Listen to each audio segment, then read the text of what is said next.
അസ്സലാമു അലൈക്കും. ബിസ്മില്ലാഹിർ റഹ്മാനിർ റഹീം. അൽഹംദുലില്ലാഹി റബ്ബിൽ ആലമീൻ. ഹംദൻ കസീറൻ ത്വയ്യിബൻ മുബാറക്കൻ.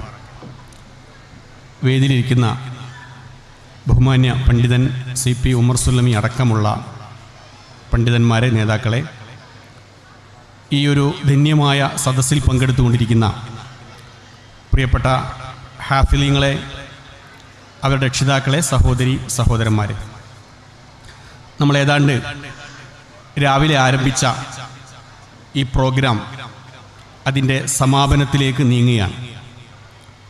ഒരു നീണ്ട പ്രസംഗത്തിന് പറ്റിയിരിക്കുന്ന ഒരു സമയം അല്ല ഇത് എന്ന് തീർത്തും ബോധ്യമുള്ളതുകൊണ്ട് വളരെ ചുരുങ്ങിയ വാക്കുകളിൽ ഒരു ദീർഘയാത്ര ചെയ്ത് ഇവിടെ എത്തിയ ഒരാൾ എന്നുള്ള നിലക്ക് ചുരുങ്ങിയ വാക്കുകളിൽ കുറച്ച് കാര്യങ്ങൾ മാത്രം നിങ്ങളെ ശ്രദ്ധയിൽപ്പെടുത്തി എൻ്റെ ഈ സംസാരം അവസാനിപ്പിക്കാനാണ് ഞാൻ ഉദ്ദേശിക്കുന്നത്. ഈ അടുത്ത കാലത്ത് ഒരു അമുസ്ലിം സുഹൃത്ത് ഖുർആനെ സംബന്ധിച്ച് പറഞ്ഞ ഒരു വാക്ക് എനിക്ക് വല്ലാതെ ആകർഷകമായി തോന്നി. അദ്ദേഹം പറഞ്ഞു, ഖുർആനെപ്പറ്റി എനിക്ക് പറയാനുള്ളത് അതൊരു ഓപ്പൺ യൂണിവേഴ്സിറ്റിയാണ് എന്നാണ്, ഒരു തുറന്ന സർവകലാശാല. ഞാനതിൻ്റെ പരിഭാഷകനെ വായിച്ചു നോക്കിയ സന്ദർഭത്തിൽ അതിൻ്റെ വിവിധങ്ങളായിരിക്കുന്ന വിഷയവൈവിധ്യം എന്നെ അത്ഭുതപ്പെടുത്തി എന്നാണ് അദ്ദേഹം സൂചിപ്പിച്ചിരിക്കുന്ന പ്രധാനപ്പെട്ട ഒരു സംഗതി. അപ്പം ഞാനിവിടെ സംസാരിക്കാൻ ഉദ്ദേശിക്കുന്ന ഒരു പ്രധാനപ്പെട്ട ഒരു ഭാഗം, വിശുദ്ധ ഖുർആനിൽ ഒരുപാട് വിഷയങ്ങളെ സംബന്ധിച്ചുള്ള ആധികാരികമായ രൂപത്തിലുള്ള സംസാരങ്ങൾ, വിശദീകരണങ്ങളെല്ലാം തന്നെ നടന്നിട്ടുണ്ട്. അതിലേറ്റവും പ്രധാനപ്പെട്ട ഒരു ഭാഗമാണ് ഹുഖൂഖുൽ ഇൻസാൻ എന്ന് പറഞ്ഞൊരു ഭാഗം. മനുഷ്യൻ്റെ അവകാശങ്ങളെ സംബന്ധിച്ചുള്ള ഖുർആനിൻ്റെ വിശദീകരണം. ഞാൻ ഈ ഒരു സദസ്സിൽ അത് സൂചിപ്പിക്കുവാനുള്ള പ്രധാനപ്പെട്ട ഒരു കാരണം, ഖുർആൻ പഠിക്കുന്ന ആളുകൾ പലപ്പോഴും വിസ്മരിച്ചു പോകുന്ന ഒരു കാര്യമാണ് മനുഷ്യന്മാരുമായിട്ടുള്ള ബന്ധം.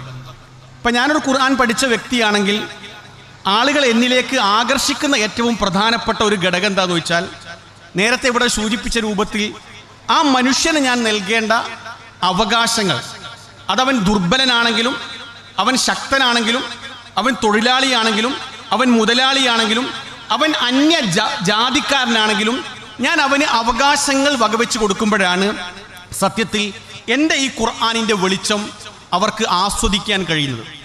നിങ്ങൾ വിശുദ്ധ വേദഗ്രന്ഥമായ ഖുർആൻ പരിശോധിക്കുമ്പോൾ മുഹമ്മദ് നബി സല്ലല്ലാഹു അലൈഹി വസല്ലമയുടെ പിതാവായിരിക്കുന്ന അബ്ദുള്ളയെ സംബന്ധിച്ചുള്ള ഒരു പരാമർശവും നിങ്ങൾക്ക് ഖുർആനിൽ കാണാൻ കഴിയില്ല.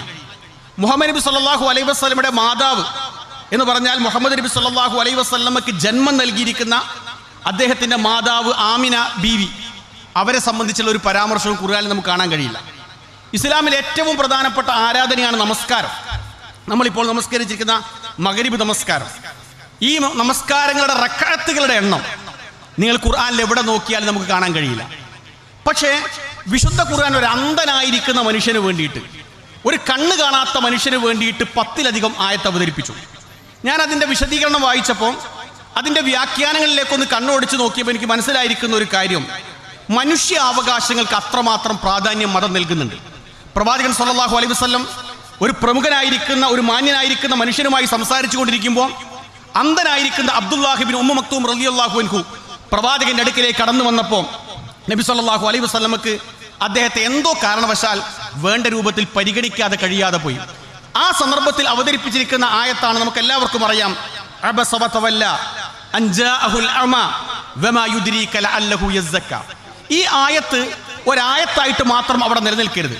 എൻ്റെ പ്രിയപ്പെട്ട മക്കളോട് എനിക്ക് പറയാനുള്ളത്, വിശുദ്ധ വേദഗ്രന്ഥമായ ഖുർആനിൻ്റെ വായന ഈ ഒരു തലത്തിലേക്ക് നമ്മൾ കൊണ്ടുപോകാൻ തയ്യാറാണെങ്കിൽ അതിൻ്റെ വശ്യസുന്ദരമായ ശൈലി നമുക്ക് ആവാഹിച്ചെടുക്കാൻ കഴിയും. നമ്മുടെ ജീവിതത്തിൽ ഖുർആനിൻ്റെ മാധുര്യം ഏറ്റവും നല്ല രൂപത്തിൽ നമുക്ക് ആസ്വദിക്കാൻ കഴിയുകയും ചെയ്യും. ഇത് പ്രവാചകൻ സല്ലല്ലാഹു അലൈഹി വസല്ലമയെ അള്ളാഹു പഠിപ്പിച്ചു കൊടുത്തിരിക്കുന്ന പ്രധാനപ്പെട്ട ഒരു സന്ദേശമാണ്. നമുക്കറിയാം, ഇസ്ലാമിൻ്റെ ഏറ്റവും വലിയ ശത്രുവാണ് ജൂതന്മാർ.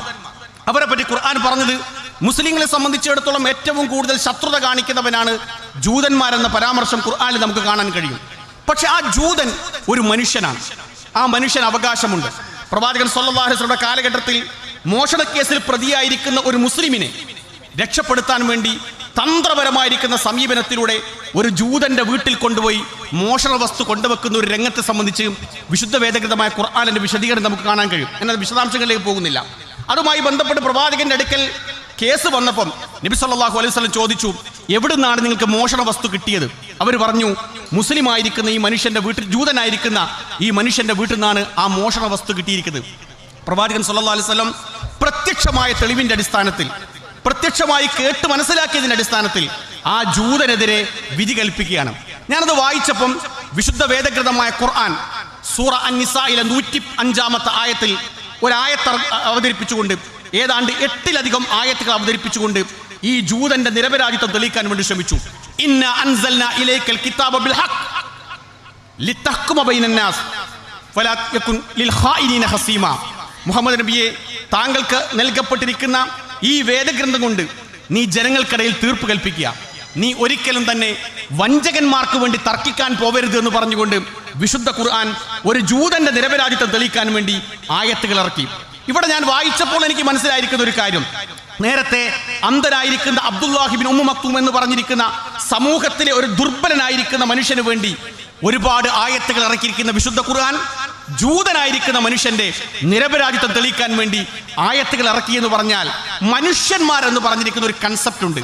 അത് ഏത് ജാതിക്കാരനാണെങ്കിലും ഏത് മതത്തിൽപ്പെട്ടവനാണെങ്കിലും അവന് കൊടുക്കേണ്ട അവകാശം കൃത്യമായിട്ട് കൊടുക്കാൻ നമുക്ക് കഴിയേണ്ടതുണ്ട് എന്നുള്ളതാണ് വിശുദ്ധ ഖുർആൻ നമുക്ക് നൽകുന്ന ഒരു പാഠം. അതുകൊണ്ട് ആ തരത്തിലേക്ക് നമ്മുടെ ഒരു വായന പോവുക. ഒരു കാര്യം കൂടി സൂചിപ്പിച്ച് ഞാൻ അവസാനിപ്പിക്കാം. പ്രവാചകൻ സല്ലല്ലാഹു അലൈഹി വസല്ലം പട നയിച്ചിരിക്കുന്ന ഏറ്റവും പ്രധാനപ്പെട്ട ഒരു യുദ്ധമാണ് ഉഹദ് യുദ്ധം. ബദർ യുദ്ധത്തിലെ വിജയത്തിന് ശേഷം പ്രവാചകരും അനുചരന്മാരും ഉഹദ് യുദ്ധത്തിലേക്ക് പോവുകയുണ്ടായി. ആ ഉഹദ് യുദ്ധത്തിൽ പങ്കെടുത്ത അനുചരന്മാർക്ക് കൃത്യമായ നിർദ്ദേശം കൊടുത്തുകൊണ്ടാണ് പ്രവാചകൻ യുദ്ധക്കളത്തിലേക്ക് ഇറങ്ങിയത്.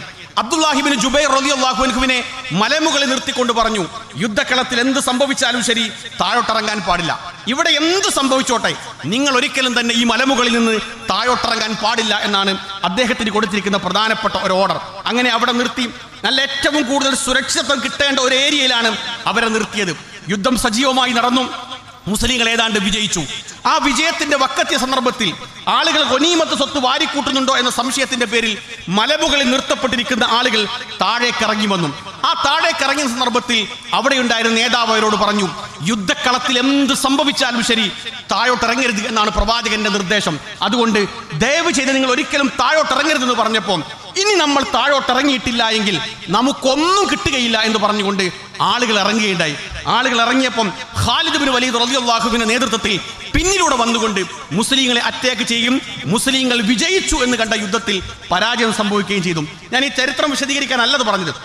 ആ സന്ദർഭത്തിൽ മലമുകളിൽ നിർത്തപ്പെട്ട ആളുകൾ പ്രവാചകൻ സല്ലല്ലാഹു അലൈഹി വസല്ലമയുടെ അടുക്കൽ വന്നു നിന്ന സന്ദർഭത്തിൽ നബി സല്ലല്ലാഹു അലൈഹി വസല്ലം കാണിച്ച ഒരു രീതിശാസ്ത്രമുണ്ട്, ഒരു സമീപനത്തിന്റെ രീതിശാസ്ത്രമുണ്ട്. അത് തെറ്റുകാരായിരിക്കുന്ന മനുഷ്യന്മാരോട് ഏത് തരത്തിലുള്ള സമീപനം സ്വീകരിക്കണമെന്നാണ് പഠിപ്പിച്ചത്. വിശുദ്ധ ഖുർആനിലെ 3-ാമത്തെ സൂറയിലെ 159-ാമത്തെ ആയത്ത് ആ സന്ദർഭത്തിൽ ഇറങ്ങിയിരിക്കുന്ന ആയത്താണ്. ഫബിമാ റഹ്മത്തിൻ മിനല്ലാഹി ലിംതലഹും വലൗ കുൻത ഫല്ലൻ ഗലീലൽ ഖൽബ് ലം ഫളൂ മിൻ ഹൗലിക് ഫഅഫു അൻഹും വസ്തഗ്ഫിർ ലഹും വശാവിർഹും ഫിൽ അംർ ഫഇദാ അസംത ഫതവക്കൽ അലല്ലാഹ് ഇന്നല്ലാഹ യുഹിബ്ബുൽ മുതവക്കിലീൻ. ആ ആയത്ത് വിശദീകരണമൊന്നുമില്ലാത്ത കൂട്ടത്തിൽ നമ്മൾ വായിക്കുമ്പോൾ മനുഷ്യന്മാരുമായിട്ട് ഏത് രൂപത്തിൽ പെരുമാറണമെന്ന് പഠിപ്പിക്കുന്നുണ്ട്. ആയത്തിൽ അള്ളാഹ് പറഞ്ഞു, അള്ളാഹുവിന്റെ അപാരമായ കാരുണ്യം കൊണ്ട് ജനങ്ങളോട് നീ ഏറ്റവും നല്ല രൂപത്തിൽ പെരുമാറി, താങ്കളെങ്ങാനും പരുഷ സ്വഭാവിയും കഠിന ഹൃദയനുമായിരുന്നുവെങ്കിൽ ജനങ്ങൾ നിന്നെ വിട്ടുപോകുമായിരുന്നു. അവിടെ നമുക്ക് എല്ലാവർക്കും അംഗീകരിക്കാം. അടുത്ത ഭാഗമാണ് ഏറ്റവും പ്രധാനപ്പെട്ടത്. പ്രവാചകനോട് അള്ളാഹു പറഞ്ഞു, വസ്തഗ്ഫിർ ലഹും, നീ ഈ മലമുകളിൽ നിർത്തപ്പെട്ട ആളുകൾ ചെയ്തു പോയിരിക്കുന്ന അബദ്ധം പുറത്തു കിട്ടാൻ വേണ്ടി പ്രവാചകരെ താങ്കൾ ഇസ്തിഗ്ഫാർ നടത്തണം. അടുത്ത ഭാഗം നിങ്ങൾ ശ്രദ്ധിക്കുക, വശാവിർഹും ഫിൽ അംർ.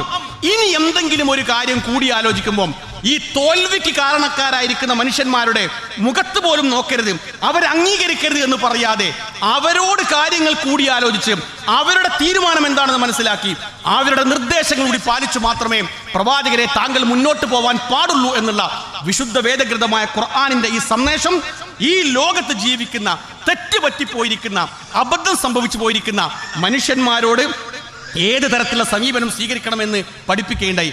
ആ ഒരു തലത്തിലേക്ക് എൻ്റെ പ്രിയപ്പെട്ട മക്കൾ നമ്മുടെ ഖുർആനിനെ വായിക്കുമ്പം ഓരോ ഏരിയയാക്കി തിരിച്ചുകൊണ്ട് നമുക്ക് വായിക്കാനും പഠിക്കാനും കഴിയും. എംബ്രിയോളജി എന്ന് പറഞ്ഞിരിക്കുന്ന ഒരു ശാസ്ത്രശാഖയെ പറ്റി കൃത്യമായിട്ട് നമുക്ക് പഠിക്കാൻ കഴിയും. സോഷ്യൽ സയൻസിനെ പറ്റി നമുക്ക് കൃത്യമായിട്ട് പഠിക്കാൻ കഴിയും. അതേപോലെ തന്നെ പ്രപഞ്ചത്തിലെ ഓരോ സൃഷ്ടിജാലങ്ങളെ പറ്റിയും കൃത്യമായിട്ട് നമുക്ക് പഠിക്കാൻ കഴിയും. സാമ്പത്തിക ശാസ്ത്രം നമുക്ക് പഠിക്കാൻ കഴിയും. ഞാൻ നേരത്തെ പറഞ്ഞിരിക്കുന്ന മനുഷ്യാവകാശത്തെ പറ്റി നമുക്ക് പഠിക്കാൻ കഴിയും. അങ്ങനെ ഖുർആനിനെ ആ ഒരു തരത്തിലൂടെ വായിച്ച് ഖുർആനിന്റെ പരമാവധി മധുരം ആസ്വദിച്ച് മുന്നോട്ട് പോവാൻ ഇന്ന് ഖുർആൻ പഠിച്ച് മനഃപ്പാടമാക്കി പുറത്തിറങ്ങിയിരിക്കുന്ന എൻ്റെ മക്കൾക്ക് കഴിയട്ടെ എന്ന് ആത്മാർത്ഥമായി പ്രാർത്ഥിച്ചും ഇവർക്ക് ഈ ഒരു ബോധം നൽകി അവരെ കഠിനാധ്വാനത്തിലൂടെ പഠിപ്പിച്ച ഇവരുടെ ഉസ്താദന്മാർക്ക് അള്ളാഹു അർഹമായ പ്രതിഫലം നൽകി അനുഗ്രഹിക്കുമാറാവട്ടെ.